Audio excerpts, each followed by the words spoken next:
guys, and welcome back to this place. If you are new, welcome here for the very first time. I am Carmen, and today we are going to be watching Season 1, Episode 3 of Battlestar Galactica. I am really enjoying this show so far. I know I probably say that at the beginning of every episode, but so far it's been true, so what else can I say?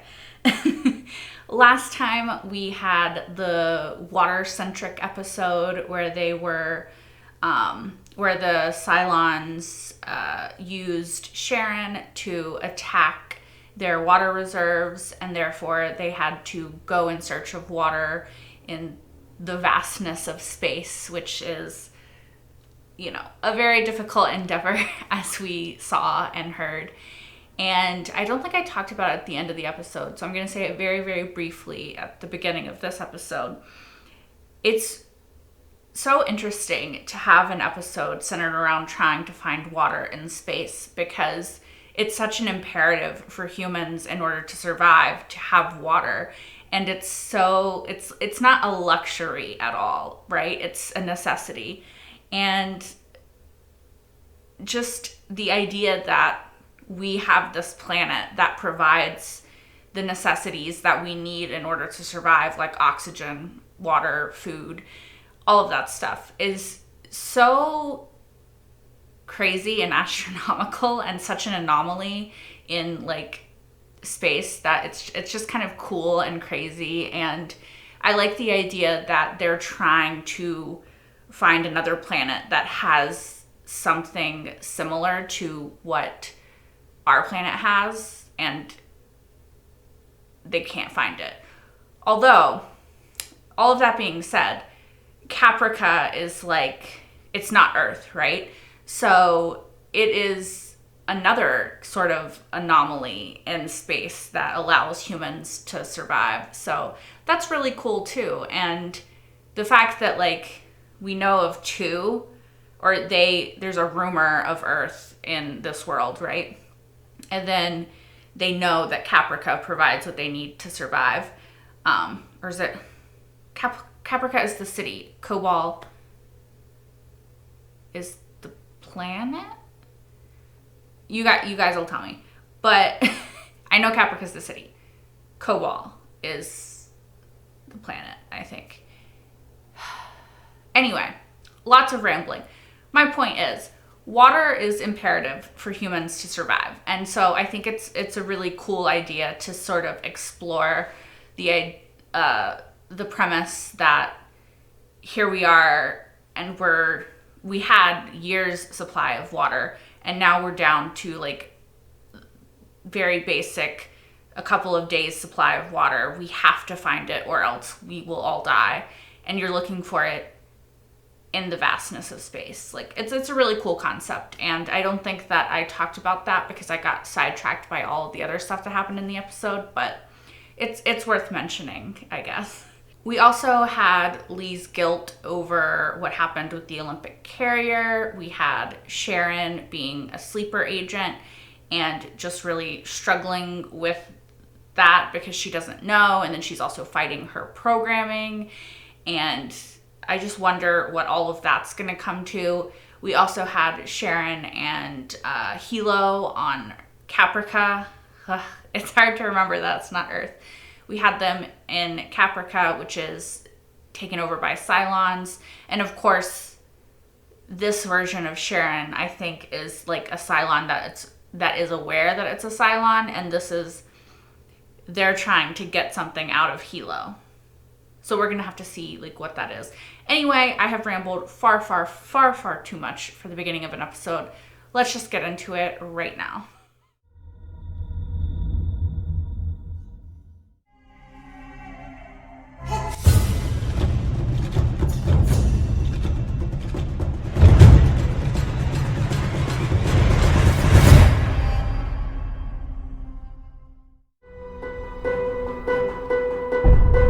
I wonder if the whole they look and feel human is supposed to mean like they like feel like humans, or they have feelings like humans. You know what I mean?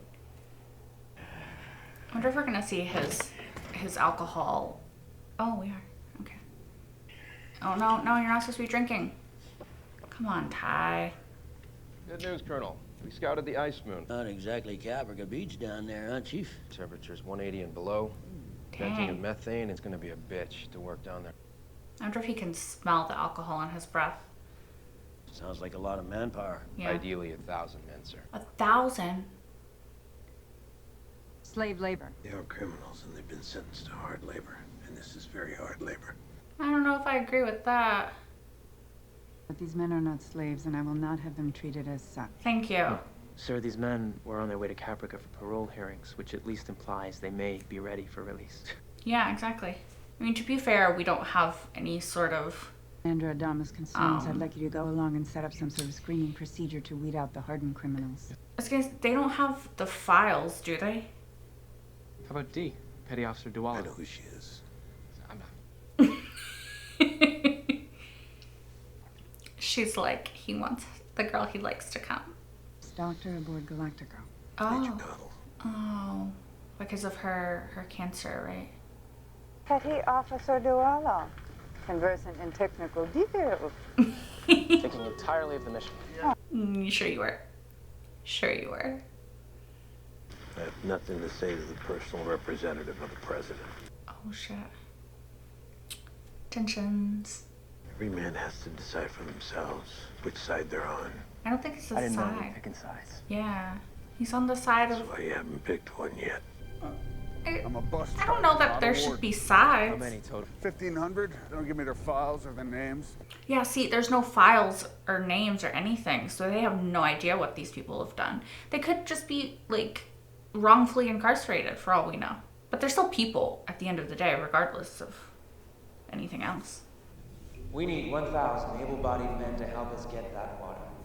I wonder if anyone will do it.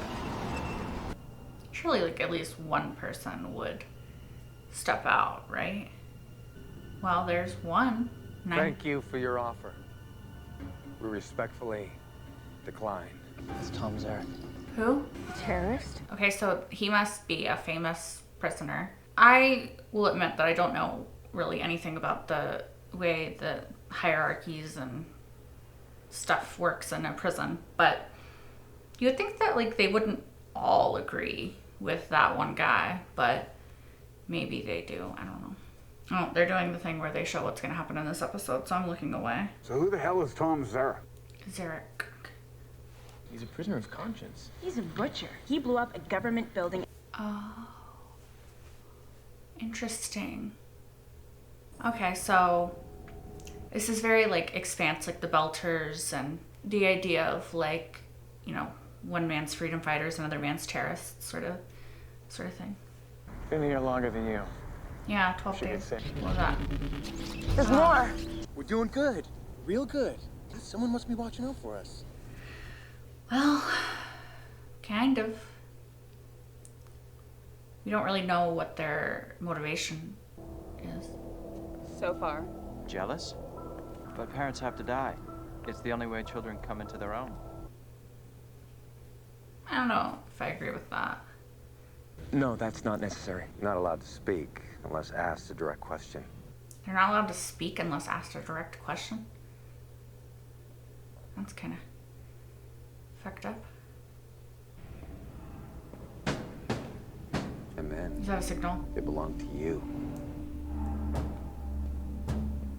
That's a signal of where the guard is, right? We break. Oh. Is the guard on... The guards are on their side? What the hell is going on? Oh, they're taking over. But why is the guard helping them? Oh, wait, you stand no chance against a freaking 1,000-something people. You're one man. I mean, it was kind of foolish of him to even try. There's, like, they said 1,500 prisoners, and he's literally one person. The man organizing exactly as planned. I knew I could count on you. Interesting. They don't want to hurt us. That won't get them what they want. Which is what? Freedom. Obviously, it's freedom. Right? Good to see you. Oh, good to see you too. Really? No. Oh. She's not wearing red. One of you has been coming in a little hot lately. He's burning up the deck with his skids because he just can't pull back on the throttle hotness. Flat hot. You got a need for speed. Or maybe you have a hot date with your right hand. You come in too hot today, you may have to start using your left. I like her. Boomer's in the tool room. That kid does not like... Pilot blows his landings and you make a joke out of it? Screaming at people doesn't always get the best results. That's true. Glad to see you found a way to quench your thirst.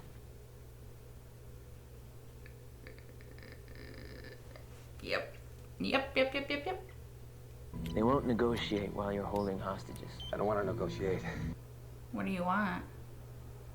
We're gonna talk. What about? Your father. Would you like some water? Yes, thank you. Where's my Cylon detector, Doctor? Oh, that. It's taking longer than expected, unfortunately. Mm-hmm. What's the hang-up? He doesn't know how to make one? You said you had a way of detecting human from Cylon. Do you or don't you? I don't. I'm not the man for this job, please. If you don't tell him what he wants to hear, he's going to find you out. They're going to tear your head off and throw your body out of an airlock!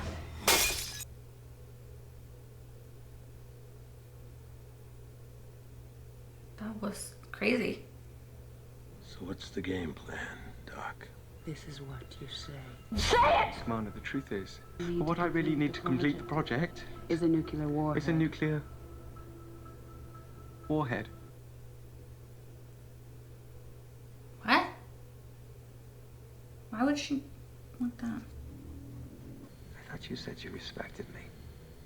That was before you resorted to violence and hostage-taking. Always better when the oppressed don't fight back, isn't it? I mean, he's not wrong. Like, violence sometimes is a necessary action.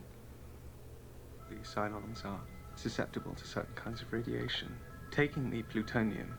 Is he actually figuring it out? Embedding it in a carbon nanotube matrix. I can construct a filter that will preferentially ionize synthetic molecules and thus deliver to you your Cylons. I think he's gonna agree to, like, one. You'll get your warhead. Good boy. I still haven't figured out if she's actually there or if she is, like, his subconscious. Or who put that detonator in? Don't worry about it. I mean, it was you. It was you. Wonder what he wants to talk to her about. Don't honestly think you've been fooling everyone, do you? He's talking about your relationship. I know. We're at war, this is a combat unit, and you're his superior officer. Put a stop to it. That's an order.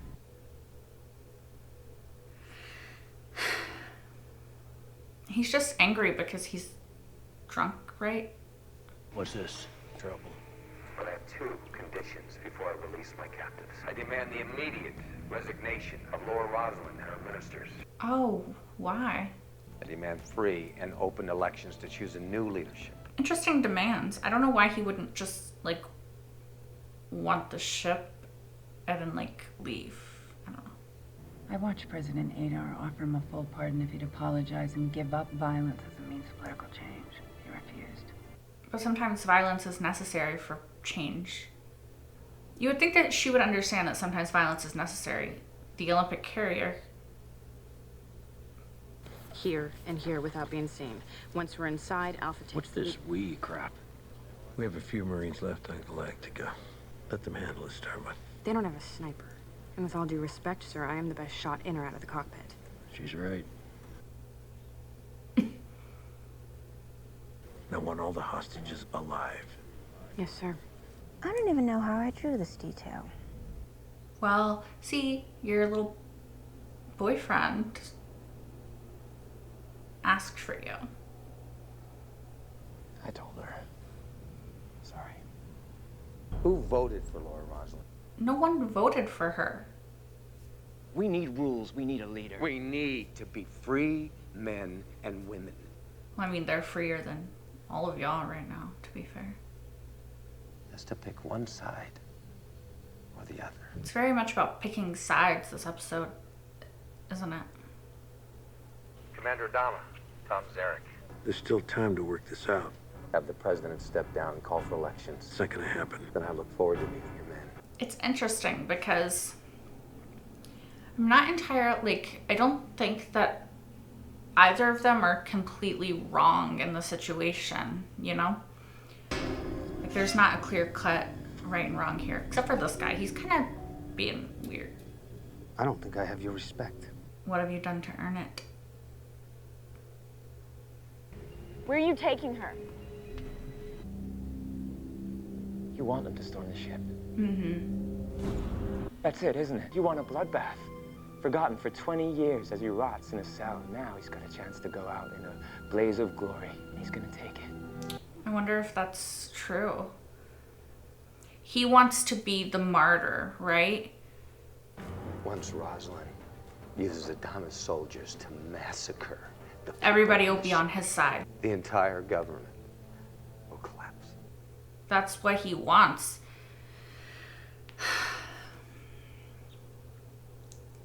Constellation team, set. She got him. Mason, what are you doing? My ear off! Frick you! Open the door, she's been shot. Fucking creep. Go on, All Starbuck. teams, sniper in position. He's gonna do it. You reap what you sow. She didn't do anything. So I don't know how he can say you reap what you sow, because she was fucking innocent. Because this is what you're gonna do. You're gonna tell your men to help us get that water off the moon. And they're gonna earn their freedom. Then you're gonna get your elections. I thought that's what he was gonna say. And we're gonna have them. And you can have them too. I don't know. Starbuck might kill him. Or you can have this bullet. Your call. You reap what you sow. Yes. This case, actually, yes. Okay. All teams Okay. hold Okay. positions. Okay. I don't believe this. It's unacceptable. It's done. You're serving out the remainder of President Adar's term. He's right. When that term is up in 7 months, the law says there's an election. I swore an oath to defend the articles. The articles say there's an election in 7 months. Now, if you're telling me we're throwing out the law, then I'm not a captain, you're not a commander, And you're not a the president. Yeah. And I don't owe either of you a damned explanation for anything. I kind of am living for him right now. Like, I'm proud of him. I guess you finally picked your side. Yeah, he chose the people. I'm proud of him. I think his dad is too.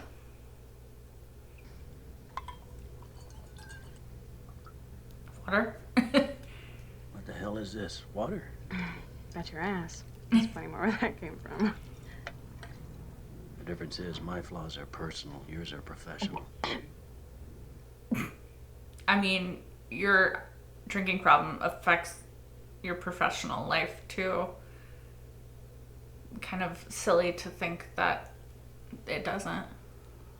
So, Callie, is it true? You really bite that guy's ear off? He's lucky that's all I bit off. I hope you understand, I wasn't being disloyal, Madam President. I understand. You're upholding the law. And for what it's worth, 7 months from now, you'll have my vote. I knew he was gonna say that. Oh, is she gonna tell him? That she's sick. Ah, they're back to making me emotional. I told your father that I had allergies, but I have cancer. And I fear that knowledge of my illness will erode hope. So this has to stay between you and me. You can count on me. I think she can. I know I can.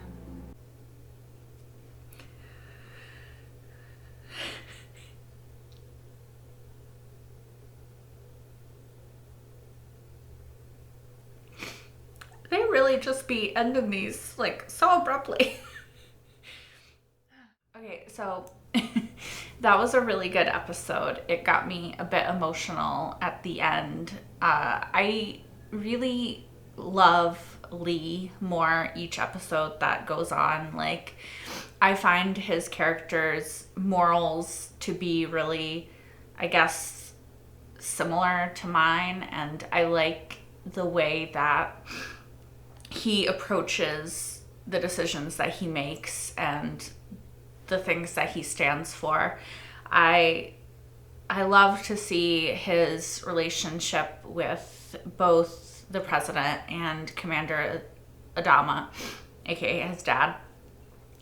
And I really like to see how they're both proud of him in different ways. Like, I think that at the end when Adama told him, like, looks like you finally picked a side, and he, like, smiled, I think that he was proud of that. Like, I felt like Adama was kind of proud of him too, right? For picking a side, and for the side being the people and the values that he holds dear, you know?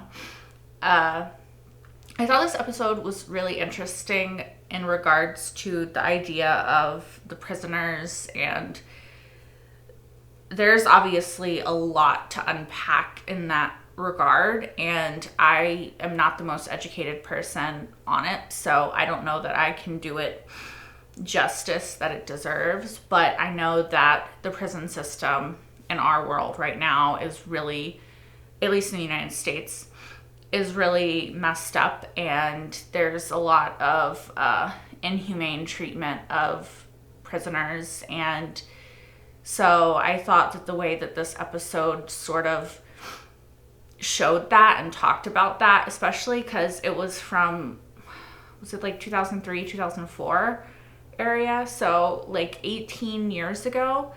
And they're, you know, talking about that. It wasn't something that was widely talked about 18 years ago. And so obviously Caprica and Cobol, like the system of Cobol and Caprica City, like I'm not sure where exactly, well, yeah, I'm not sure where the prison was originally, but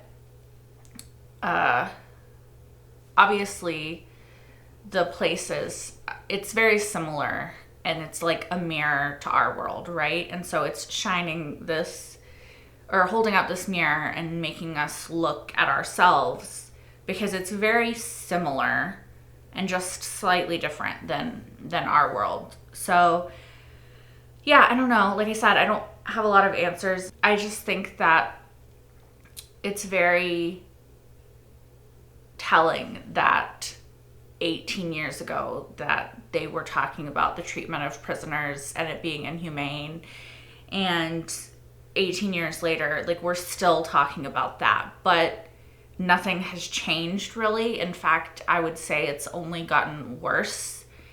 And I'm interested to see if in this world the prisoners will even be able to vote, because that's a big problem that we face in our society, is that a lot of times once people go to prison and then they're let out of prison, they're not even able to vote, which is pretty messed up because they're still members of society, you know? So I think there's a lot of stigma around people who have gone to prison. And the thing is, like this episode showed, right? There's good and bad people in the world. There's good and bad people no matter where you are, what place you're in, right? And so in this episode, I'm sure there were good and bad prisoners, like the one that was hurting Callie and was being really creepy. And there was definitely like some really disturbing implications for what he was trying to do. Like when she said he was lucky she only bit his ear off and everything. He was obviously a bad prisoner, right? And then I think that the Zarek, is that his name? Tom Zarek? Like, I think that what he said when, like, you reap what you sow sort of thing, and, like, he's an animal, or he's whatever they referred to him as, because you made him that way. Like, I think yes and no. Like, I definitely think that a society that devalues people, and, like, a system like prison that devalues the person and your personhood, can absolutely turn somebody into something like that guy was, right? But I think that there's also a chance that he's in there because he was already that way, you know? So it's kind of like a who can say sort of situation. But I liked the way that Lee turned it around and was like, I'm giving you the choice now. You get to choose what you want to do with this freedom of choice that I've given you. Like, you can reap what you sow, you know? And so I liked that. But I do think that there was a lot. It reminded me of Expanse in that way, of this idea of talking about Zarek, right? And like the idea of a freedom fighter versus a terrorist. And it really is so dependent on the perspective and the point of view as to who considers somebody what. Like, I think that in Expanse, the Belters, like, a lot of them looked to, I guess this is kind of spoilers, but like a certain character, I'll do it without saying spoilers, as like a freedom fighter, whereas other people looked at him as a terrorist. Now, I think that a certain amount of violence can be necessary in order to affect change. I don't think like murder, like horrific acts of violence are good in affecting change, right? Like, I don't think that it should go that far, but I do think that violent civil unrest can, and as oftentimes is necessary to affect the change that you want to see, because the truth is that a lot of times governments or police or military or, you know, somebody with the power, they're not going to listen to peaceful protest, you know, and that's honestly just the harsh truth of it. And yeah, so I liked the idea of that. And I think it's really interesting because we're obviously fleshing out this world and learning more about it. And they talked about how, what was her name? What did her name stand for? I can't remember. But she was from Sagittarian, I believe they said. And that's where Zarek is from. You guys let me know if I'm wrong on this. But she's from Sagittarian, and that's where Zarek's from. And Bill, the president's advisor guy, the one that likes her, he was talking about how the other 12 colonies, or the 12 colonies, kind of use Sagittarian, and they don't give it the respect it deserves, and the people are like stuck in this cycle of being used by the government for their resources and stuff. Again, let me know if I'm getting this wrong. But he was talking about that and how, of course, the people are gonna rebel against being treated like lesser than the other 12 colonies. And she was like, yeah, but not everybody on Sagittarian like agrees with Zarek and thinks that it's okay to blow up a government building to get what you want, right? So I thought it was cool how we could see both sides of it, and the whole Sagittarian idea did remind me of the Belters and Expanse, you know, which, so I'm assuming that Expanse got a lot of inspiration from this show, but also obviously just society in general, because, you know, that's how it is in society, right? Like, the people who have more resources are able to use the people who have less resources. And of course, a society that keeps getting used, a people that keeps getting used and not given the proper respect and dignity that they deserve, are going to eventually push back against that, you know, just like the Belters, just like the people of Sagittarian, just like Zarek, just like, you know, anyone that is being used in that way. So I don't know if, I feel like I've gone off topic, and so I don't know if all of that made coherent sense in like one whole, but essentially I like I don't know. I think that Battlestar Galactica really is, it challenges your morals and your belief systems, and I think that it's a good thing, you know? Like, Lee is sitting there and his beliefs are kind of being challenged. And the show is also challenging our beliefs as a viewer, because it's like, hey, so prison, could it be better? You know, obviously we have to have law, we have to have order, we have to have rules in a society and things that you can and cannot do, because that is necessary for a functioning society, right? But is there a way that we can do it that is better and more beneficial for the people? You know, like, and I think that that's a conversation that the show is bringing up, and I think that it's a conversation that is worth having, you know?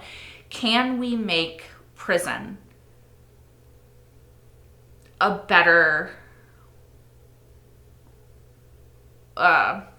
working and organized, what the fuck? Can we make it better? Can we make it more humane? Can we offer the prisoners a better way of being rehabilitated, of existing, right? Obviously, like a 4x6, I don't know the dimensions, but like those little cells with just a bed to sleep in, no enrichment, no chance for anything, you know, being treated like less than, they can't even speak unless spoken to. Like, obviously that is a very horrible and inhumane system. Can we recognize that, challenge it, and try to create something better while still upholding the laws and structure of a well-functioning society? Do you know what I mean? Like, I think that that's a good, relevant question that the show is asking us, and I like that. I like it. I like that that Battlestar Galactica isn't shying away from those big questions, right? It's not shying away from morality or anything like that. Like, it's trying to get us to think about the way that we think and the way that we understand the world. And yeah, I just think that it's really cool. And I also liked the moment with Six and I don't know his name, the one guy, when they're watching Hilo and Boomer, Sharon, Cylon, whatever, right? When they're watching them in the city, Caprica, and they're having that conversation about humanity and we are the children of humanity, and he's like, yeah, but sometimes parents have to die for kids to like come into their own or whatever, which I don't necessarily agree with, but like I can understand where the Cylons are coming from, and it's interesting to see their perspective and her perspective, and to like try to figure out like where they're coming from and what they want out of all of this at the end of the day, you know? I also thought it was interesting how Zarek and Lee had the conversation about how his call sign is Apollo, and Apollo is one of the lords of Kobol and Zeus and all of that, because we have had conversations about God, like, and we've had conversations about religion and the soul and all that stuff in the show. And now we're also bringing like Apollo and Zeus, and it's interesting that he said that Apollo was one of the lords of Kobol. So I just think it's fascinating how alike Kobol and like their society is with Earth, but just slightly shifted and slightly different. And yeah, I don't have a lot to say. I just thought that was an interesting moment, and I like to sort of try to figure out interesting moments like that.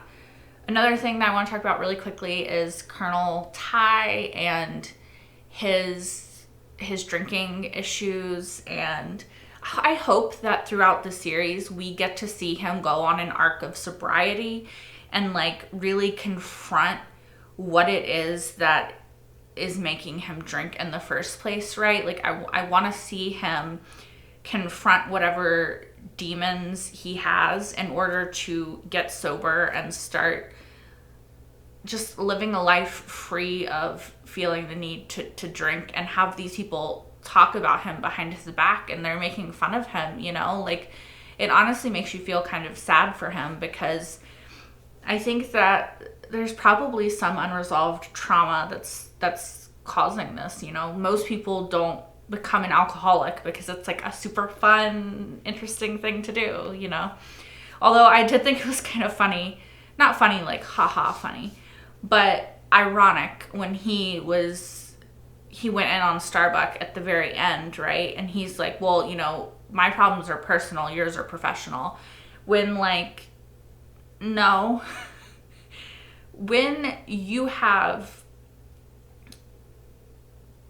you're the superior officer for, like, all these people, and they're laughing at you and making fun of you behind your back because you're drinking and they can smell it on your breath, like, that's affecting your professional life. You know? Also, just love Starbuck. Just love her. All right, the last thing that I want to talk about is Gaius and his nuclear warhead, is how he needs, or what he needs to make the Cylon detection device. And I still have not figured out if Six is actually there, like if she has like somehow implanted a part of her into his brain, and so she's actually having those conversations with him, or if she's just like his subconscious and it's the way that he's processing things and like figuring stuff out. Like, I lean towards the fact that she is kind of there, because like otherwise his freaking subconscious like hates him and is like going after him. But yeah. It's funny. Also, I wonder if he's actually going to be able to make the Cylon detection device, because if so,